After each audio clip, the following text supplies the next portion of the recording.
Hello viewers, आज हम कक्षा 9वीं की अर्धवार्षिक परीक्षा के लिए महत्वपूर्ण प्रश्नोत्तर देखेंगे काव्य खंड से। इसके पहले गद्य खंड के महत्वपूर्ण प्रश्नोत्तर हम देख चुके हैं। यदि आपने नहीं देखे हो तो चैनल पर देख सकते हो और इसी प्रकार के और वीडियो देखने के लिए कक्षा 9वीं की अर्धवार्षिक और वार्षिक परीक्षा की तैयारी के लिए चैनल को सब्सक्राइब कीजिए। तो चलो शुरू करते हैं। प्रश्न नंबर पहला जो है, इस संसार में सच्चा संत कौन कहलाता है? इस संसार में सच्चा संत कौन कहलाता है? यह काव्य खंड के पाठ 9 कबीर की साखिया से लिया गया है। तो इसमें इसका उत्तर होगा जो लोभ मोह माया अपने पराये जाति पाति के बंधन से ऊपर उठकर भक्ति करते हैं, जिनका एकमात्र लक्ष्य प्रभु प्राप्ति होता, वही सच्चा संत कहलाता है। तो कबीरदास जी के अनुसार संसार में सच्चा संत कौन कहलाता है? तो इसका उत्तर है जो लोभ मोह माया अपने पराये जाति पाति के बंधन से ऊपर उठकर भक्ति करते हैं, जिनका एकमात्र लक्ष्य प्रभु प्राप्ति होता, वही सच्चा संत कहलाता है। दूसरा है, ज्ञान की आंधी से पूर्व मनुष्य की मन स्थिति कैसी थी? तो इसका उत्तर होगा ज्ञान की आंधी से पूर्व मनुष्य मोह माया लोभ छल आदि दुर्भावनाओं से युक्त था। ज्ञान की आंधी से पूर्व मनुष्य मोह माया लोभ छल आदि दुर्भावनाओं से युक्त था। इसके बाद अगला जो है, मनुष्य ईश्वर को कहाँ कहाँ ढूंढता है? मनुष्य ईश्वर को कहाँ कहाँ ढूंढता? तो इसका उत्तर है कबीरदास जी के पद के अनुसार मनुष्य ईश्वर को मंदिर मस्जिद काबा कैलाश में ढूंढता फिरता है। इसके बाद अगला है, कबीर किस प्रकार के संत थे? तो इसका उत्तर है कबीर एक समाज सुधारक संत थे। उन्होंने जातिगत भेदभाव, सांप्रदायिकता और व्यर्थ आडंबरों को समाप्त करने का विशेष प्रयास किया है। इसके बाद अगला है, कबीर समाज को सुधारने हेतु क्या विचार व्यक्त करते हैं? तो इसका उत्तर है कबीर एक सच्चे समाज सुधारक थे। उन्होंने अपनी साखियों के माध्यम से सांप्रदायिकता को लक्ष्य करते हुए राम और खुदा को एक मानने और सच्ची भक्ति करने के लिए प्रेरित किया है और समाज में फैले कुरीतियों को दूर करने के विचार व्यक्त किए हैं। इसके बाद अगला प्रश्न है, ज्ञान की आंधी मनुष्य के जीवन पर क्या प्रभाव डालती है? या फिर ज्ञान की आंधी मनुष्य के स्थान भक्त है, तो भक्त के जीवन पर क्या प्रभाव डालती? तो इसका उत्तर होगा ज्ञान की आंधी से मनुष्य की काया से कपट मोह माया लोभ छल आदि की भावना की समाप्ति हो गई और उसका शरीर अत्यंत निर्मल हो गया। ज्ञान की आंधी से मनुष्य की काया मतलब शरीर से कपट मोह माया लोभ छल आदि की भावना की समाप्ति हो गई और उसका शरीर अत्यंत निर्मल हो गया। इसके बाद अगला प्रश्न है, मानसरोवर से कवि का क्या आशय है? तो इसका उत्तर होगा मानसरोवर से कवि का आशय मन रूपी पवित्र सरोवर से है। मानसरोवर से कवि का आशय मन रूपी पवित्र सरोवर से है, जिसमें मनुष्य के मन में स्वच्छ विचार रूपी जल भरा है। मानसरोवर से कवि का आशय मन रूपी पवित्र सरोवर से है, जिसमें मनुष्य के मन में स्वच्छ विचार रूपी जल भरा है। तो इम्पोर्टेंट क्वेश्चन थे कबीर की साखिया से। इसके बाद रसखान के सवैये से कुछ महत्वपूर्ण प्रश्न हम देख लेंगे।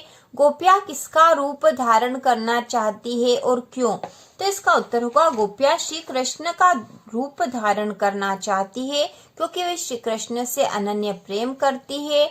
उनकी प्रत्येक प्रिय वस्तुओं के प्रति उनका अनुराग है। वह श्री कृष्ण का रूप धारण कर कृष्णमय हो जाना चाहती है। तो गोपिया किसका रूप धारण करना चाहती है और क्यों? तो गोपिया जो है श्री कृष्ण की अनन्य उपासक है, इसलिए वह श्री कृष्ण का रूप धारण करना चाहती है, क्योंकि उन्हें श्री कृष्ण प्रिय है, उनकी हर वस्तु से उन्हें अनुराग है। वह श्री कृष्ण का रूप धारण कर कृष्णमय हो जाना चाहती है। इसके बाद अगला प्रश्न है, रसखान ब्रज में क्यों जन्म लेना चाहते हैं? रसखान ब्रज में क्यों जन्म लेना चाहते हैं? तो इसका उत्तर है कवि रसखान बार बार ब्रजभूमि में इसलिए जन्म लेना चाहते हैं क्योंकि वे कृष्ण के अनन्य भक्त हैं।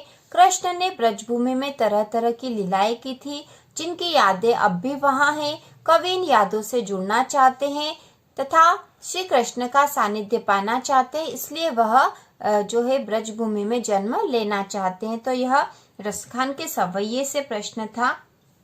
इसके बाद जो अगला महत्वपूर्ण प्रश्न है, कबीर ने किस प्रकार के ज्ञान को महत्व दिया है? तो इसका उत्तर है कवि ने सांप्रदायिकता एवं भेदभाव रहित सच्चे ज्ञान की प्राप्ति को महत्व दिया है। कबीर ने सांप्रदायिकता और भेदभाव रहित सच्चे ज्ञान की प्राप्ति को महत्व दिया है।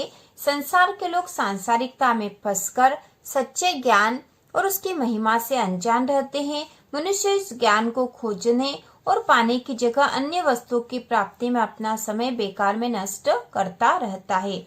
इसके बाद अगला है, कवि ने सच्चे प्रेमी की क्या कसौटी बताई है, या फिर कबीर ने सच्चे प्रेमी की क्या कसौटी बताई है। तो इसका उत्तर होगा, कबीरदास जी ने सच्चे प्रेमी की कसौटी बताते हुए कहा है कि सच्चा प्रेमी अर्थात भक्त वही है जो सच्चे मन से भक्ति करते हुए ईश्वर प्राप्ति का प्रयास करता है।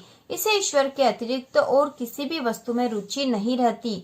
वह संसार के बंधनों, लोभ, मोह, माया, जाति पाति, छल कपट से मुक्त होता है। तो कवि ने या कबीर ने जो सच्चे प्रेमी की कसौटी यह बताई है कि सच्चा प्रेमी अर्थात भक्त वही है जो सच्चे मन से भक्ति करते हुए ईश्वर प्राप्ति का प्रयास करता है। इसके बाद अगला जो महत्वपूर्ण प्रश्न है, रसखान के सवैये से गोपियां अपने आप को क्यों विवश पाती है। गोपियां अपने आप को क्यों विवश पाती, तो इसका उत्तर होगा, श्री कृष्ण की मुरली की धुन अत्यंत मधुर तथा मादक है। उनका रूप अत्यंत सुंदर है। उनकी मुरली की मधुरता तथा उनके रूप सौंदर्य के प्रति गोपियां आसक्त है। वे इनके समक्ष स्वयं को विवश पाती और कृष्ण की होकर रह जाती है।